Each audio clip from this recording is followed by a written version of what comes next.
Amici di Custodia Memoria, amici della Sardegna, in un vicolo di una stradina in territorio di Noghedo Santa Vittoria c'è una necropoli spettacolare.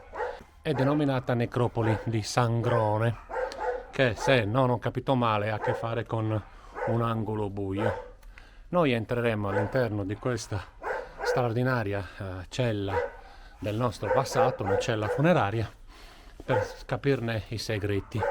Vi anticipo alcune cose particolari, come possono essere queste sul lato destro della sepoltura, queste pedalole che ci fanno capire che molto probabilmente su, oltre quei fichi d'India, è possibile che ci siano altre domus de Giana. La necropoli non consiste solamente di una, ma noi vedremo in dettaglio questo e capiremo il perché.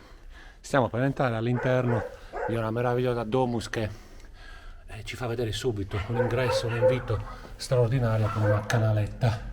Guardate un po' l'ingresso poi alla cella vera e propria. Noi adesso ci accingiamo a entrare, ma già potete vedere la straordinaria fattura di questo manufatto del Neolitico con l'ocra rossa ai lati. Ebbene, amici di Custodia della Memoria, noi adesso proveremo a entrare. E così siamo entrati, amici di Custodia della Memoria, siamo entrati all'interno di una degli ipogei della necropoli Sangrone. È a dir poco straordinario e sensazionale stare qui dentro, perché praticamente all'interno sono ancora presenti i segni del passato, sono praticamente presenti e si sentono gli antichi riti ancestrali, e se vogliamo anche il ta ta ta ta, insomma il motivo, il rumore che faceva la martellina mentre con grande fatica e sudore veniva utilizzato per scavare questa straordinaria domus de Gianas.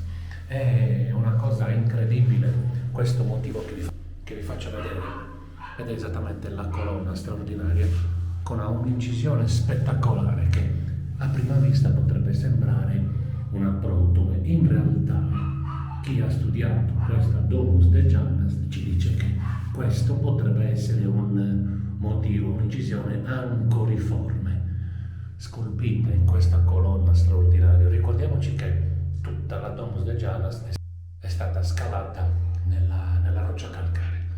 Io sento la mia voce che rimbomba e mi piace pensare che anche loro eventualmente si erano accorti, o chissà l'avevano fatto di proposito, lo sapevano, con gli antichi culti, gli antichi motivi. Ecco qua, questa è praticamente una zona che separa le zone laterali, come potete vedere lì dal piccolo rialzino. Non è casuale, a sinistra e qui ve lo faccio vedere, a destra c'erano praticamente le zone dedicate al cadavere, al morto, al carro, mentre dove ho adesso i piedi io, come potete vedere, questa sicuramente era dedicata al culto, e ce lo fa pensare e ce lo dimostra anche questa straordinaria falsa porta. Guardate che meraviglia, guardate che meraviglia questa falsa porta.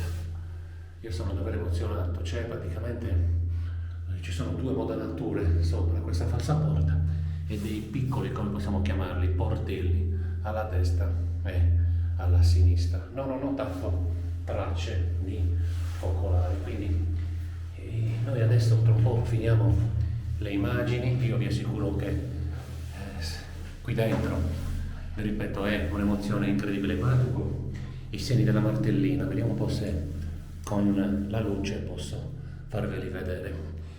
Non devo dimenticare di dirvi che, ecco qua, c'era una cella alla sinistra e una cella alle mie spalle rispetto alla posizione da dove sto parlando.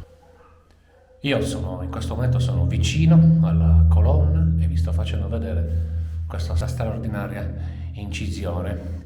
Ora, è molto difficile capire se assomiglia a una classica protome taurina o, come ci dice la professoressa Tanda, una incisione antropomorfa ancoriforme. Spettacolare.